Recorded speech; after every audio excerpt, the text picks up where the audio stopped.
గుజరాత్లోని సూరత్ లోక్సభ స్థానం భారతీయ జనతా పార్టీకి ఏకగ్రీవమైంది. కాంగ్రెస్ అభ్యర్థి నీలేష్ కుంభానీ నామినేషన్ను ఎన్నికల అధికారులు తిరస్కరించగా నామినేషన్ల ఉపసంహరణకు చివరి తేదీ అయిన నేడు 8 మంది అభ్యర్థులు నామినేషన్లను ఉపసంహరించుకున్నారు.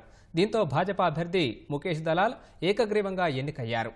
కాంగ్రెస్ తరపున పోటీ చేస్తున్న నీలేష్ కుంభానీ నామినేషన్ను ఆదివారం ఎన్నికల అధికారులు తిరస్కరించారు.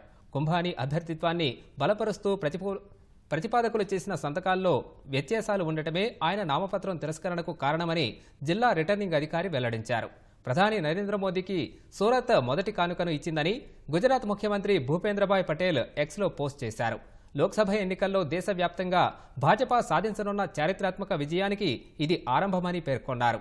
గుజరాత్లోని 26 స్థానాల్లో కమలం వికసిస్తుందని తెలిపారు. సార్వత్రిక ఎన్నికల 3వ విడతలో భాగంగా గుజరాత్లో పోలింగ్ మే 7వ తేదీన జరగనుంది.